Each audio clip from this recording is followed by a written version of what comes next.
take a look at this.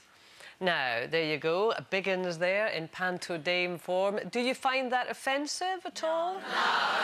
Well, this lady does. It's actress Carolyn Quinton. She said... What a surprising reaction! Because we like her. And yeah, that's really weird. She says the traditional Panto dame, which is, of course, usually played by a man, is sexist, offensive and unflattering to women. So it's time to ban the Panto dame. No! Oh, we had to do that, didn't we? Absolutely. It's just utter nonsense. What is she thinking of? Panto is a tradition that we have in this country, and I've been lucky to be involved with it for about 17 years. Have you done 17 years of Panto? This year, I've done 21 when I was a kid, yeah, but this year, as an adult, this will make my 17th. And I think it's a tradition that we must keep hold of, right? I agree. You know, I remember being that little kid, going to Blackpool and seeing the genius that was Les Dawson on that stage, that mumsy character, you know, look at it. That's the Panto day. Yeah. That's what God, we I thought that was Colleen Nolan from it.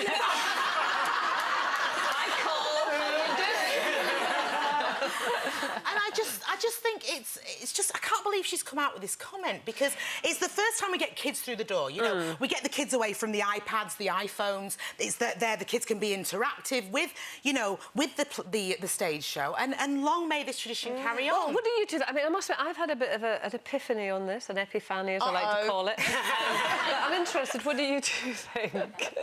Sorry, I just can't believe you just said that. No, I'm going to move on.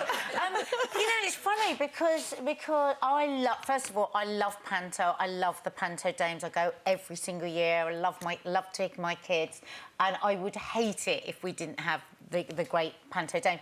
But if I'm thinking of it, because what Caroline is saying is that why does it have to be all the negative things that we think about when you're nagging, screaming, shouting, unattractive, grotesque, all of that. And you know, like you, Lisa, I said, well, that's just our tradition. But I'm wondering what it was like for my 4-year-old daughter when I first took her, and she didn't have all the history and all the traditions to refer to.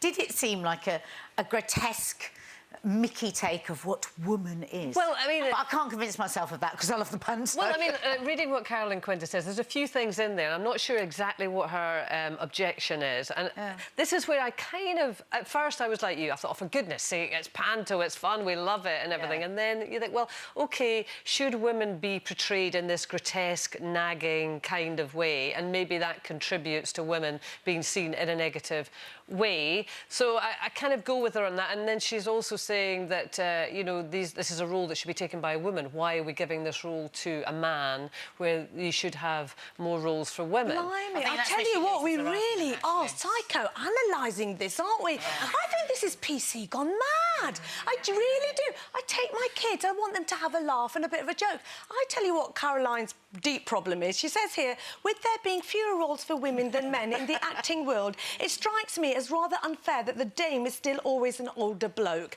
That's the crunch of it. And, you know, Caroline, and listen... What did she say about Glenda Jackson, then? It's King Lear at the moment. You know, exactly. You know, for me, I absolutely agree with you, Lisa. It's a tradition. It's a British tradition. Nobody thinks any more into it than what it is. It's fun, it's great, and I think it's PC gone mad. I do agree with you, but... and I mean, I'm really conflicted on this. I don't agree with the men taking the female roles. I'm not with her on that one at all. Well, that's what she says. But the thing on the portrayal of women, and what she also says is, well, if you think back to the 1970s, we laughed at Love Thy Neighbour. I don't know if the audience is old enough to remember these things. You know, we laughed at... Mind Your Language. Mind Your Language. We had the black and white minstrel show, things like that, that now we think... We don't do that anymore. We've moved on. And I guess what she's suggesting is, should we move on from a situation where women are seen in that way? But all those other things were offensive. They were racist, they were offensive. But as women here, are you offended by the dame? Well, getting a bit deep, right? Getting a bit deep. If we go back to the American elections and Hillary Clinton, who lost for all sorts of reasons, we can't say there's a conclusive reason that she lost, but one school of thought was the fact that people couldn't stick the fact that an older woman, a smart older woman, was going to be telling America what to do. And I mean, I certainly, you know, I do a radio programme and I saw lots of comments of people saying, well, she was a 69-year-old screeching woman. Yeah. And there was that negative connotation to being an older woman. Now, I know it's a bit deep to associate that to Panto, but maybe that's what Caroline Quentin is kind of getting to. Right, yeah, yeah. You know, have we convinced anyone? No. I don't think she's contradicting herself, because actually in the Panto we have Principal Boy, don't we? Yeah. Where the woman's playing the male part. So there are the roles out there for women. She obviously just hasn't found them yet. Yes, I know, but the women Principal take the male Boy... roles in that, you know. The Principal Boy is handsome and debonair and everybody loves, whereas, you know, the Panto Dame is seen as a figure of fun.